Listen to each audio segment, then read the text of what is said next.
What is going on, ladies and gentlemen? Welcome back to Auto Auction Rebuilds, where today we're back with the same cars we had yesterday, but really, it's mainly going to be about this car today. I just got back from good old Wally World, where I picked up a new battery. This is not the right battery for this car, and guess what? This is also not the right battery for this car. This is a 124R. The group size that's supposed to go in this car is actually a 96R. So here we've got a 26R. Now, for the V6, which is what this is, the 4.0 liter, it calls for 500 cold cranking amps. This one right here is 700, so this is definitely way better than the car actually needs. And the 96R, of course, let me tell you something about Walmart, man. And I'm trying not to rag on them too bad, okay? But I'm going to tell you something about Walmart. And that is, you'll notice they have these Value Series batteries, right? All right, the Value Series, honestly, are a great deal because they're like $69 for a new battery. Whereas if you get up into the Plus, it's $109. Platinum, forget about it. You know, after you get to $109, the price goes up to like $149, $159. You get into the AGMs and stuff, you're well into the $200 price range. So I prefer, especially on these, I don't want to say that the Mustang's a clunker. It's a decent car, and it runs and drives absolutely great, but it is. It's a clunker. It really is. It's what it is. It's a clunker. I can't stand the thought of putting $100+ battery into a clunker. Now, I don't mind putting a brand new battery into these cars because whoever gets the car next, I want them to have something that's going to be reliable. I am not the kind of guy that's going to send a decent car down the road with a dead battery so that when somebody else gets it, whether it's one of you guys or it's somebody that's never seen my channel before, it doesn't matter. Your first experience with one of my cars, even if you never know who I am or where the car came from, I don't want your first experience to be getting in the car, turning on the key to find out you have a dead battery because someone was too cheap to spend $69 and put a battery in the car. It's just for $69, it's worth it to keep someone from having a bad day. I can't tell you how many times I have gone out to these auction yards or anywhere else to pick up a car and damn battery's dead. And it's like, really, that's the first thing. I have come to expect that now. When I get a car from just about anywhere, any auction, I expect the battery is going to be dead and the battery is going to be bad. And the first thing I get to do with my new car is go out and spend money on a brand new battery. Well, I don't believe that's right. I don't appreciate it when it happens to me, and I don't want it to happen to anybody else. So, even though it's a cheap battery, the car is getting a brand new one. But where I was going with that before I got sidetracked is you'll notice when you go into the majority of Walmarts that I've been to anyway, my experience has been the batteries that you need, they never have a value version. They have a value version of the obscure batteries that nobody ever needs, all right? But when you get into something like a 96R, there is no value battery. The cheapest battery they had for this car in a 96R was $109, plus, of course, applicable taxes and all that good stuff. So what I always do is I go and I find out what group size the battery is supposed to be, and then I look around for a battery that's close. And as soon as I find something that's close enough, oh, that's inevitably what I end up buying for it. Look, it's better than this battery here. That this battery it would not take any kind of a charge at all. I mean, it shows it's got 11 volts, but it's like 180 cold cranking amps. This thing couldn't start a car on a good day with the way it is right now. But since we're on the subject of batteries, this is Nick's battery that came out of his Dodge Charger. I just went and spent a bunch of money on a new battery for his car. And I thought, why don't we test this one? This one was still working. It was still good. It's a little older. It's a 2022 battery. So it's a little older. It's an H7 AGM. It's 12.88 volts. It should definitely be higher than that. 850 CCA. Let's see what it comes back as, because maybe we can use this in another car if it's good enough. 830. It's a good battery. That's a good battery. Oh, no way. I just bought him a new battery. Oh well, it is what it is, man. We just bought him a brand new battery. Regardless, it is a little bit older. These do have a 4-year warranty. I've heard conflicting stories about Walmart being able to take them back if you don't have a receipt. I've heard other people say they absolutely will not take them back without a receipt. I was under the impression that the serial number here is where the warranty is, and you didn't need a receipt. The receipt didn't matter because this serial number has the warranty information saved in the computer. With that said, the battery's still a decent battery. I will find something to use it in. In fact, I may already have it over here. Back here is the BMW, and I wanted to talk to you guys about this today too. It's kind of a follow-up as I'm waiting on parts. In yesterday's video, we found out they sold me the wrong taillight. Okay? Company absolutely sold me the wrong taillight. I sent the company a message today, and in all fairness, I bought this, a month and a half ago. Yeah, I bought the taillight a month and a half ago, so it has been a little bit of time. But I thought they would understand for sure, because obviously they sent me the wrong part. It's not like I'm trying to get a warranty claim. I'm just trying to get them to send me the correct part. Well, they got back to me pretty quick, and I'm happy to report they told me to go screw myself. Like no joke. They said, oh, because it's been over 30 days, we can't help you with a warranty. They said warranty. That was the word they used, was warranty. And I said, well, wait a minute. I said, I don't need a warranty. I said, you guys sold me the wrong part. Here's the pictures of your part with your writing and your stickers all over it. And they were like, no, too bad. We're not going to help you. And I said, are you serious? You sold me the wrong part, but because it took me over a month to install it, I don't have any recourse? And they said, nope, sorry, have a nice day.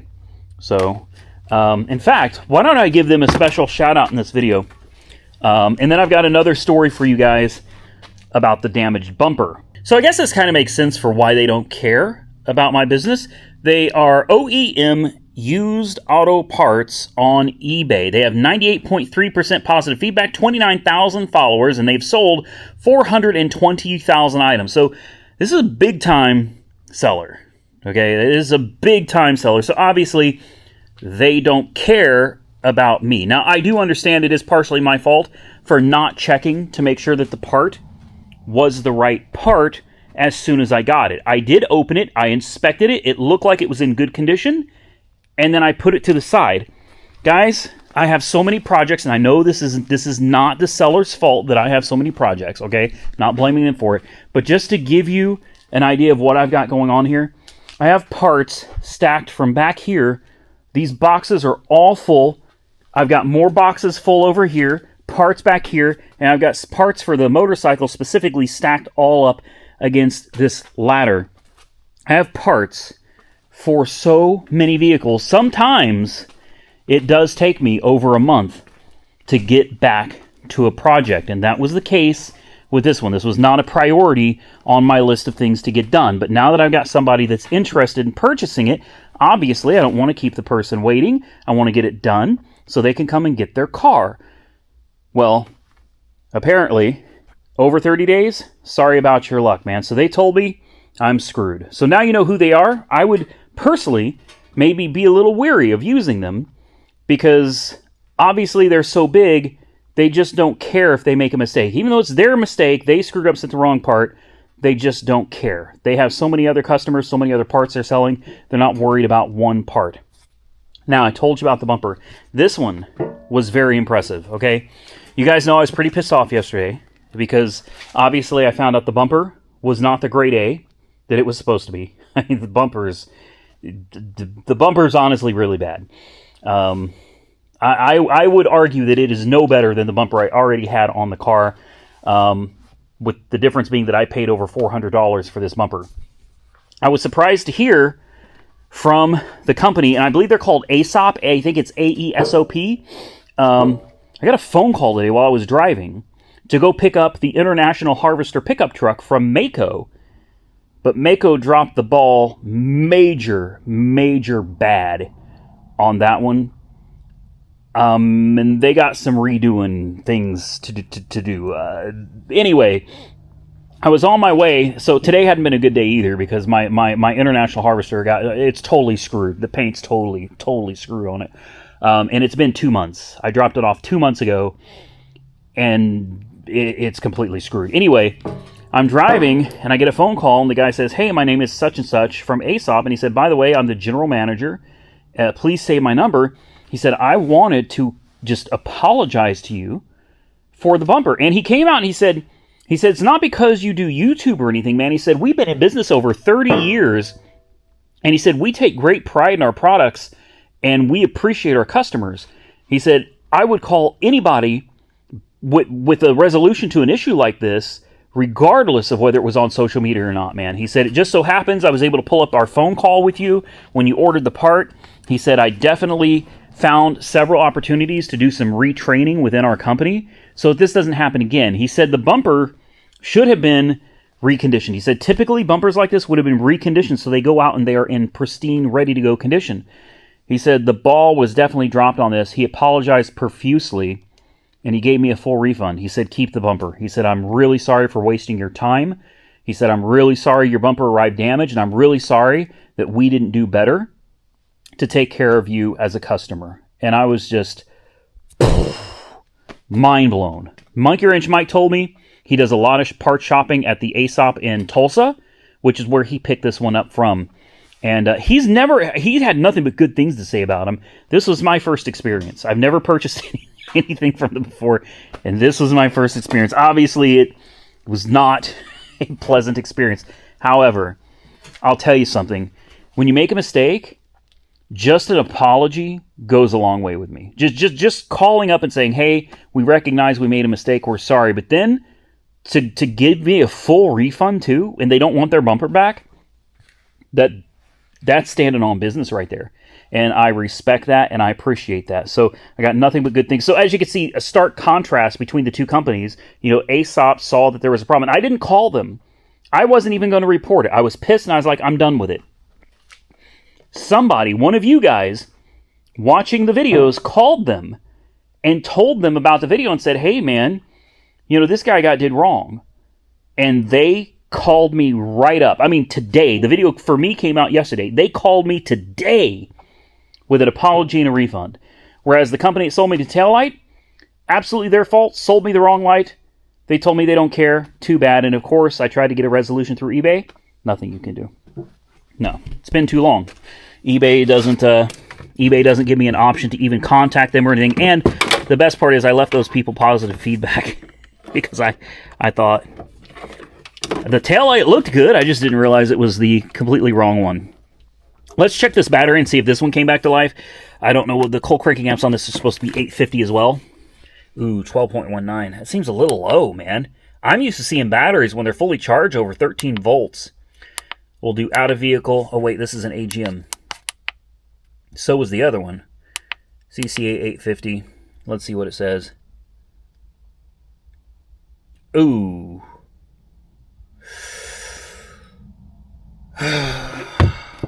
239. That leaves me wondering, I did not test this other one as an AGM.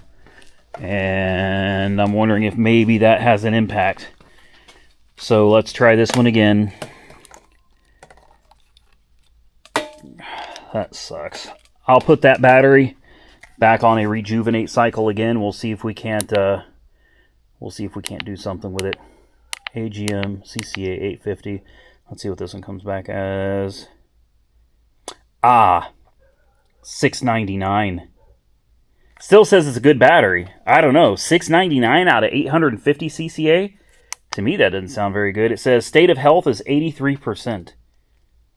State of charge, 100%. Yeah, I guess technically this is still a good battery. Obviously, the one in that car, it did not come back to life like I had hoped. So, what that means is I'm going to hook my... this is actually my cheaper battery charger. I'm going to disconnect that. I'm going to plug in the one that I use for most of my stuff, which is my Noco. My Noco Genius, wherever it is right here. My Noco Genius 10. This is a great battery charger and battery rejuvenator. I can't tell you how much money this little battery charger has saved me. It provides a 12-volt power supply, 6 volts, dry cell, flooded, 6-volt AGM, then 12-volt supply, then 12-volt battery repair, desulfates. Then you've got your traditional charging. It does lithium. That's why I bought this one. I bought this one because I wanted to start using some lithium batteries in my motorcycles, and I did. And I use this to keep those charged. Also 12-volt AGM and 12-volt flooded lead acid batteries as well. This is a great charger, guys. I've been using this for a long time. I dropped it, and that's a solid battery charger. If you're interested, remember Prime Days are going on. I'll put a link to this in the video. Next on the agenda, I had a lot of people asking me via email and some in the comment section asking about this Barrett Jackson trip that's coming up. I, Monkey Wrench Mike, and Santa's Workshop will all be in Scottsdale, Arizona on October 14th in the evening. Jason S. is going to be there as well. We should be there between the 14th and I think to the 19th. We're probably flying out on the 19th, flying in on the 14th. So if you're interested in seeing us or whatever, I'm going to give you a one-time use phone number in an upcoming video. It's not going to be this video. I'm going to actually create a Google Voice number where you can text me. And that's it. If you try to call, I'm not going to answer it because I'm going to be flooded with phone calls. I won't answer the calls. I'm not going to check any voicemails, but I will give you a phone number. So if you're around, if you're in the area and you want to find us, you want to meet us, pictures or whatever, I will give you a single-use phone number where you can text, and I can text you back and say, hey, this is where we're at. I want you guys to be able to find us if you take the time out of your schedule to come up there and visit, okay? So this is not going to be my personal phone number, and as soon as the trip is over, I will deactivate that number, and it will be gone forever. So this will not be a phone number where you can get in touch with me, calls, and none of that. I will not answer phone calls, text only. So don't miss upcoming videos, because in one of these upcoming videos, I am going to give you a phone number that you can use to come see us. Also, had a lot of you asking if the general public can bid on these cars. Remember, the Chrysler Prowler is going to be there. The Ram SRT-10 pickup truck is going to be there, and the low mileage Ford Mustang Cobra is going to be there. Those are the three cars that are going up for auction. You do not have to bid in person. You can bid online, but you need to get signed up. If this is something you're interested in, you want to bid on one of these cars or multiple cars, you need to be signed up. So go ahead and get that done. Yes, you can bid online. You can bid in person. Yes, the general public can bid on these. The reason why is because these cars no longer belong to me. These cars now belong to Barrett Jackson, okay? I sold these cars, just to get this technicalities out of the way, I sold these cars to another dealership, okay? I've been doing a lot of business with a couple dealers, and these cars went to another dealership, okay? That dealership then had to sign them over. This is how Barrett Jackson works, and that is terrifying. But these cars had to be signed over to Barrett Jackson. So Barrett Jackson actually owns those cars at this point. So feel free to bid often. It doesn't matter if they sell for a whole bunch of money. It doesn't matter if they sell for a little bit of money, because I am already out of the equation. However, for the dealer's sake that purchased these cars, I hope he does well. I hope they bring him money. I told him from the very beginning I wasn't too sure about these cars, but you know, they're out of my hands. And I hope they do well. But I will be there, and I will be very interested to see how they do and to see if any of you show up there as well. Now, on to my Hoopty Mustang. We just put the new battery in it. That is ridiculously annoying. Blend door. AC's not even on. There we go. Come on, man. Oh, that is very annoying. Let's drop the top. This car looks so good with the top down. It really does. Needs a bath. I will get this car cleaned up. Let's do this. All the power windows work. I think even the air conditioning works in this car. The top goes down pretty quick. If I remember right, it was a little slow coming up. I can't remember for sure.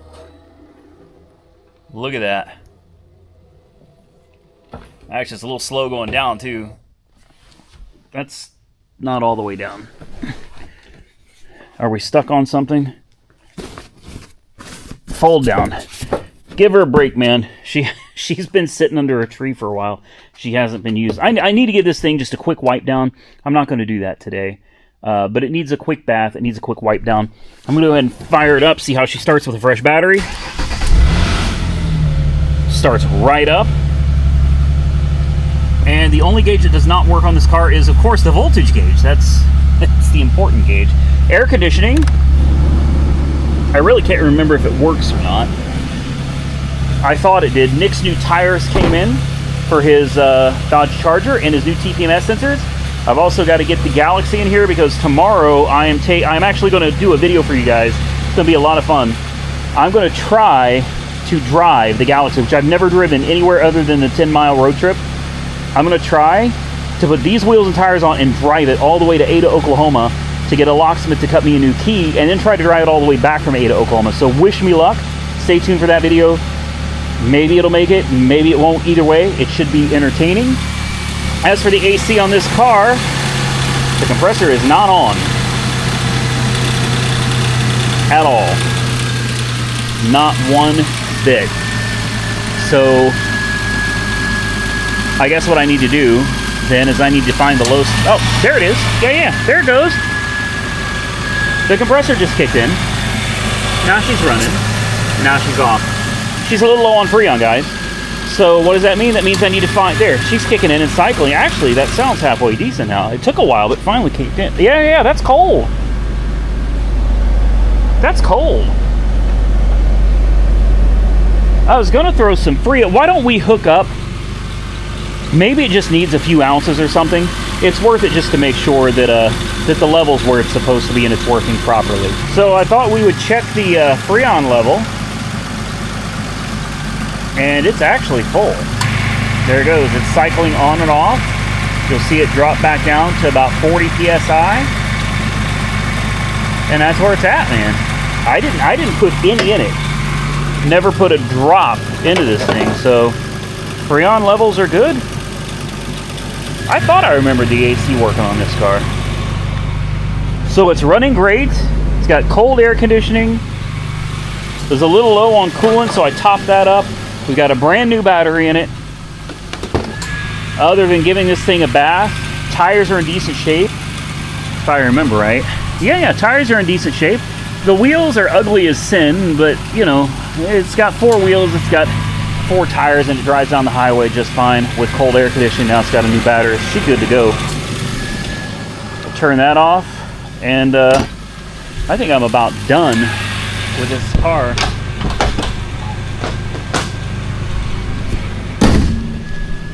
Now, I'll tell you something.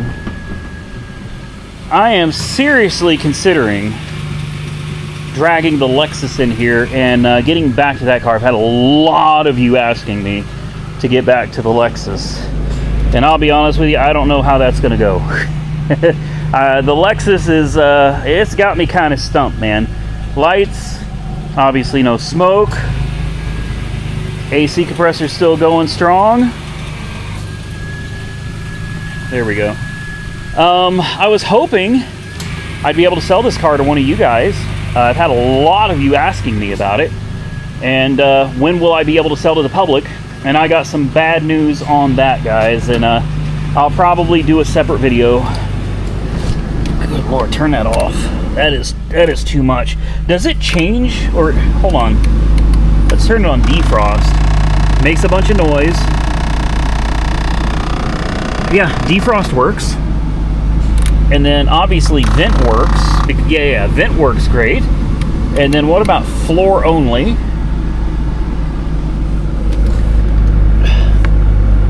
Yeah, it's blowing out of the floor, but it's also coming out of the defroster. Yeah, so that's the issue. It's coming out of the defrost and the floor. But when you turn it on max AC, it does come straight out of the vents. And it does not blow out of the top anymore. We'll turn that off. We really don't need air conditioning in here. Guys, it may not be the prettiest car, but it sure ain't a bad car. It ain't a bad car. Come on, top. Give that top. Top is a little slow. Okay, the top is a lot slow. Let's get this top closed. All right, I'm gonna park this thing in the driveway because it needs a spray, man. I've got to clean this thing up, tires and wheels, and I gotta blast the acorns off of it. Let's go ahead and. Oh, do we have a radio trying to work? Probably got to get out of this big metal building. Oh, that was a big drop. There we go. So that's all I needed. The radio does work. So let's gently There we go. Gently back down. We'll take it for just a quick spin up and down the street. Headlights look good. I can't tell you how many cars I get into and the headlights are so bad. They're angled wrong. You can't even see. These headlights are in a good spot. Can see just fine. Brakes are good. I still, for the life of me, can't figure out why this car was sent off to an auction for scrap like this. This is a good running driving car, man. There was no reason for this thing to have been sent off to a scrap auction. None at all. Just wanted to make sure one last time she runs, she drives, everything works like it's supposed to. Good deal. Windows, convertible top, air conditioning. By the way, the little general store over here is opened again. Yep, they're open from 7 to 7, so that's good news. Now we're going to take this thing back home. We'll park it in the driveway so I don't forget tomorrow to spray this thing down, clean the wheels and tires, and get it ready to go. I'm probably going to be doing another video before too long about the cars I'm going to get rid of. I am about to unload a lot of cars. I want to assure you guys, oh, Jesus. Are you serious? Get out of the road. Stupid ass dog. Why? You know, like, why would you run? He chased the car, then ran right in front of it. I could have run that dog over. Obviously, I'm an animal lover. I would never intentionally hit an animal, but damn, that was close. Anyway, I wanted to assure all of you guys, like, I'm not getting rid of cars because I'm out of money, I'm broke, or anything like that. I don't want people getting the wrong impression. This is not a fire sale, okay? Oh, I forgot I was putting this in the front yard, in the driveway. This is not a fire sale. This is I have way too many cars in my yard sale, and I've got to unload some of these. These cars are becoming such a burden on me. I can't even tell you guys. Knowing that all these cars are sitting here, I've got so many that still need to work, and I've got a lot of them that honestly, they just need to go. There's really nothing wrong with them. I just can't keep dealing with all of these cars sitting out here day after day. And the longer I leave these cars sitting here, the higher the probability is that an animal's going to get into them, something's going to break, or they just start falling apart from being parked and not actually being used. I can't do it, man. Can't do it. These cars have got to go, and they've got to go soon. So that's my decision. We're going to start letting some of these things go down the road. Last window up. Everything is good. Lights off. Key off. Make sure you fire back up. Not a problem.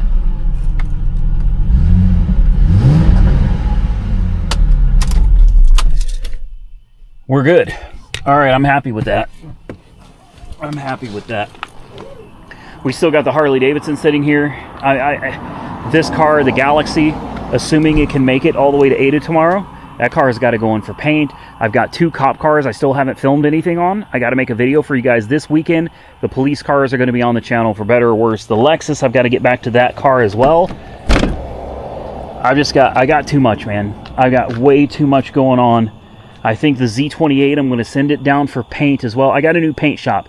I don't want to say anything more about it yet, but I've got a new paint shop that's local, and that one is definitely, I think I want to send the Z28 in for a very custom paint job. Same thing with the Galaxy. I want a custom paint job on it. The Camaro, I'm not ready yet, but at some point the Camaro is going in for a custom paint job. I think I've changed my mind on the Cadillac Coupe de Ville. I don't see any reason to send it in for a paint job. I really don't. Yes, it's got a little spot on the door that somebody touched up with a different color paint. Yes, the filler panels for the taillights are a different color white, but ultimately I just don't see the value. I just don't see it. I don't see it being worth spending the money repainting the car, mainly because there's a little spot down there and because the filler panels are a slightly different shade of white than the rest of the car, it's just not worth it to me. So anyway, that, I think, ladies and gentlemen, is going to be it. But stay tuned. Like I said, I've got more videos coming, including what's going on with my license for retail sales from the state of Oklahoma. Most of you have been most excited about that. And it's unfortunate I don't have great news for you at this point. But stay tuned for that video. And all the cars that are coming up for sale. Remember, I am a wholesale dealer, which means I cannot sell cars to the general public. You cannot come here and buy a car for me.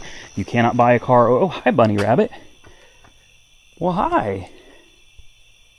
What's up? What you doing, little guy? He's cute. Oh, he's fast. I just want to pet you, man. Okay, all right. I'll leave you be. Jeez. See what I mean? I'm an animal lover. All right. Okay. Anyway, I cannot sell to the public. You cannot buy a car for me on the internet. You know, just your friend can't buy a car from me. No. Okay. We're not to the point where we can sell cars to the public yet, guys. So please understand that. There's nothing I can do about it. If you want a car that I have, you have to find a dealership, a local dealer to you, somebody that will do the deal for you. Okay? I can sell to other dealerships all day long. So if that means you got to go talk to people and say, hey, I need this dealership to buy a car from me, that your deal with them is none of my business. But it has to be between me and another dealership. With that, I'm going to get out of here, ladies and gentlemen. I hope you enjoyed today's video. If you did, hit the thumbs up button and let me know. Oh, we got a video coming on Nick's car, too. We're going to do the tires, the TPMS sensors, and then we found out his car just started having this problem where first thing in the morning, fires right up. Perfect. Starts right up. I mean, excellent. But from any time thereafter, throughout the rest of the day, when he goes to start the car, it's like it cranks and cranks and cranks and cranks like it's not getting fuel. And it does start every time, but it is very slow. Like it cranks fast, but it's like it's not getting fuel. And if you stop it in the middle of the starting process and then hit the start button again, then it will pretty much fire right up. So I'm fairly certain he's looking at either a fuel pressure regulator or a fuel pump issue. There's a check ball in the fuel sending unit. Or in the fuel pump, it could be that. It could be the fuel pressure regulator. And if I'm not mistaken, the FPR, the check ball, everything is all integrated into one massive fuel pump unit in the tank. So we may be coming in, doing a fuel pump on it and doing a video on that as well. I've got lots more coming for you guys, what I'm trying to say. So stick around, enjoy the content, and stay safe out there, everybody. I look forward to seeing you all again very soon in the next one.